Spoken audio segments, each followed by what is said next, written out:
patient Manikannan, 55 years, male, farmer by occupation, resident of Chengalpet district, Tamil Nadu, who came with the chief complaints of defect over the right leg since 1 month.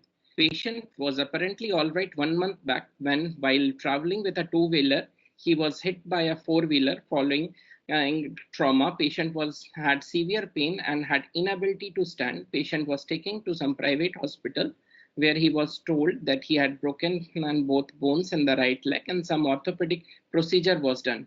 4 days after the surgery, patient developed discharge from the sutured bone and eventually wound gap. Wound was initially managed with the daily dressing in the private hospital. Then patient was referred to the orthopedics department in our institute. Second surgery was done by orthopedic department 10 days back. Now patient came with a defect over the right leg with pain and discharge to the plastic surgery for opinion. Patient has no other history of any other injuries in the accident, no history of smoking, alcoholism, tobacco addiction, no history of any other comorbidities, history of a bone stabilization with an external fixator 1 month back, history of wound debridement, and history of drilling holes 10 days back, no history of any other previous surgery prior to the accident. Coming to the general examinations. Patient is an elderly male. You present the positive findings. Brief, it is a short case. Yes, don't go like a long case. Tell Okay. the brief clinical findings which are relevant for the case. Okay, ma'am. Because even Vijay is has to present. Okay, ma'am. Okay, ma'am. General examinations.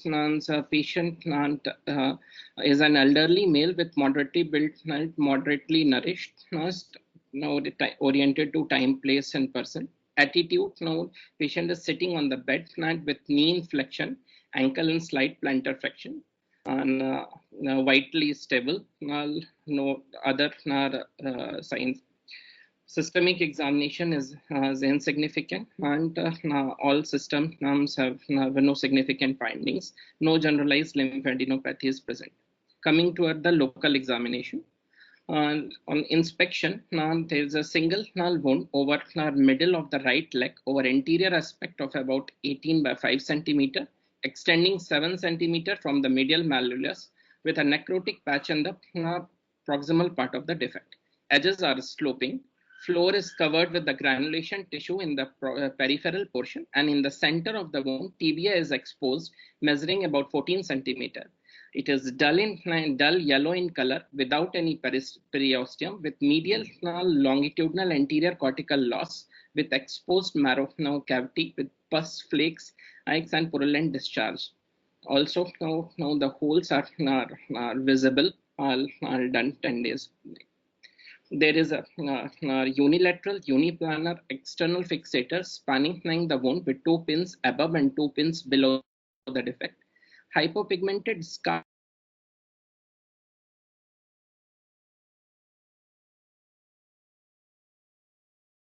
mark 15 centimeters transversely from the up to the posterior midline. Surrounding the skin appears hyperpigmented with minor healed abrasions, no edema, no obvious limb length discrepancies. Patient is not walking. And coming to the palpation, inspectory findings are confirmed on palpation. And the defect is tender to touch, not increased warmth is present. There is a single defect which measures about 18 by 5 centimeters, and it is 7 centimeter proximal to the medial malleolus. Base of the defect is formed by the tibial bone. Limb length right side is 42 centimeters and left is 44 centimeters, measured from the lateral condyle of the femur to the lateral malleolus. So limb girth is measured is right side 10 centimeter, left side 11 centimeters, measured about 16 centimeter from the lateral from above the lateral malleolus. Passive range of movements around the hip, knee, and ankle are not restricted. Great toe and second to fifth toe dorsiflexion is intact. Active ankle dorsiflexion is 10 degree. Inversion and evergence of ankle is preserved. Knee and the hip have full range of movement. Distal sensation along the superficial deep peroneal canal, posterior tibial, sural and saphenous nerves are intact. Distal pulsations of posterior tibial artery, popliteal artery, and femoral artery are present. Anterior tibial artery pulsations could not be appreciated.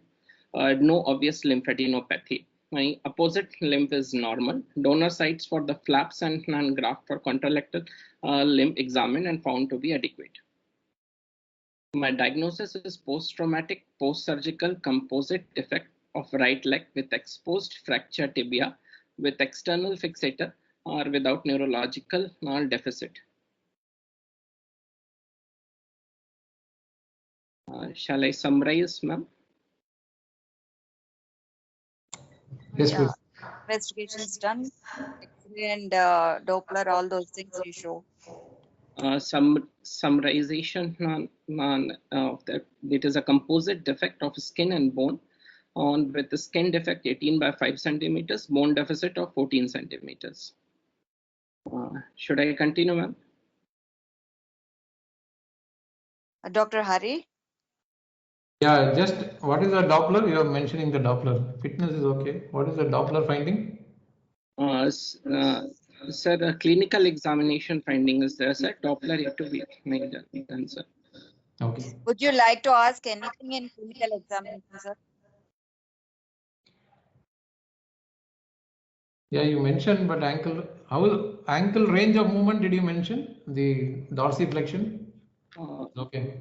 Yes, sir. Yeah, okay. Active Active ankle, yes, is 10. Yes, sir, 10 degree. Oh, 10 degree. Passive, there's no restrictions. Yeah, okay. So I think it's okay. You have seen the pulse sensation. So everything you have covered. So what is your plan? Sir, You tell your investigation reports. I would like. Yeah. I would like to do an X-ray, bone culture and sensitivity, color Doppler, as well as fitness. Okay. Show your X-ray and test. Yes. This is Yeah. X-ray, sir. My plan for reconstruction is plan A will be a thorough wound debridement with an osteocutaneous prefibular or contralateral limb. So plan B will be a staged procedure, debridement of cross legs, followed by a distraction osteogenesis, the division of cross legs when it settles. Okay. Yes, sir. So go to your X-ray again, slide 15. Right. So basically, whenever you see a leg defect, you have mentioned most of the things. So you need to know, I think I have just summarized 10 points you need to know. Number one, you need to see the final plan, or like what I presented already. So you know the final plan is there should be good tibia, good soft tissue cover, and good ankle and knee range of movement. That's our final plan. Okay. Yes, sir. So how do we achieve that? So what all details we need in such a case? So first detail is what will be the exact extent of bone loss. So you mentioned 14 centimeters is exposed, but if you see here in this X-ray, nearly from the second pin on the top to around 1 inch from the distal proximal pin, that much bone is not viable. Okay, so most of the bone will be excised. So that will be your bone loss. So roughly around 15 centimeters, centimeter extra from what you said, 15 or 16 centimeters will be the bone loss. That is one. Second is the extent of the soft tissue defect. If you really create the defect completely, it will be a big defect. So your third plan C is not possible. Gracilis won't cover such a big defect. So you are only having two major options. One, you do a cross leg flap, which is, you go to the first defect photo alone, the first slide. Yes, keep the first slide on. Yes. So if you see here, once you debride, see this is now a chronic, exactly how many days totally from injury? 1 month, sir. So 1 month. So what has happened in 1 month? There is a lot of shrinkage of the soft tissue. So if you, as you mentioned in your girth which you measured, there is always shrinkage is there. So once you debride the wound nicely, there will be a big defect. So the defect will extend basically from these 2 pins in the center, the second pin on the top and the first pin from the distal part. So that's a very big defect. So your aim is to cover it nicely. Whenever you cover such defects, you need to always keep in mind that the subsequent bone reconstruction is needed, which can be a transport and there can be a plating bone grafting or free fibula. All the 3 options should be kept in mind. So when you keep these 3 options, you need a good soft tissue cover which has skin component. So you need to do only think of an ALT flap, an LD flap with a skin island which is measuring the same gap, that is also okay, and a cross leg flap. So skin based flap should be ideal or should be always said as first preference. So gracilis is out. Don't plan for any major local flaps in such cases, though you can plan a gastrocnemius myocutaneous, but you need to add more tissue. So you are unnecessarily exposing it more and you will end up having a circumferential soft tissue loss. So it is already such a wide defect. If you take a big wide flap from the same leg, then there is chances the distal leg, the defect will become near circumferential with skin graft. So more problems of edema and problems in the foot and ankle. So ideally, you should have a skin flap, cover the entire defect for facilitating the future reconstruction. So that is the soft tissue part. Coming to the bone part, both can be done, bone transport as well as the this thing, what you call free fibula. So bone transport is the first choice in always from the orthopedic point of view, because distally there is significant bone is there and proximally there is enough area for docking. So you can comfortably put pins on both sides and you do distraction starting from distal to proximal. So that is number 1 choice you need to say, or the second choice becomes free fibula. If you are doing a cross leg flap, then fibula is a good option because you have preserved some vessels. But if you have done a free flap, in this case you have done a ALT or an LD to the posterior tibial vessels in the popliteal fossa or adjacent to the defect, then taking another free fibula is not impossible, but is a difficult option. So that is the second. So transport first choice, second choice will be free fibula, and if the patient, the most important thing in this such a big defect, you need to know the time frame. As I mentioned, this is roughly 14 centimeters, so it will take 140 days for bone transport. If you do a bone transport, 140 to 150 days, double the number is the consolidation time. So nearly for such a big defect, for the patient to have a fully healed bone, it will take close to 1 year. Okay, so that time frame and the number of surgeries. So if you put the number of surgeries, cross leg debridement, cross leg flap, division of the flap, then bone transport, docking, bone grafting, all put together will be close to 7 to 8 surgeries. So all this has to be explained to the patient also. So if the patient is not affordable, wants quick recovery, considering his age, even amputation is a good option. Amputation is not a failure in this case. Amputation is a good form of reconstruction with early rehabilitation and mobilization. So that also should be kept in mind. So both options, you need to keep it in mind and then talk to the patient, and then whatever he is ready for.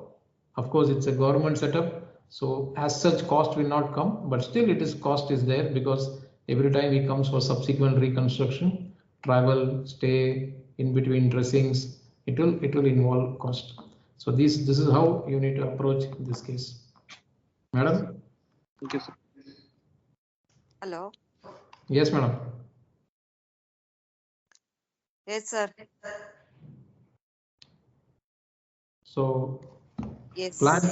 plan C is not there. If you really analyze what went wrong, I think the things which went wrong is inadequate removal of the bone divide of periosteum and divide of soft tissue. If you keep drilling it, it will not survive. You see that black thing, so it will not survive.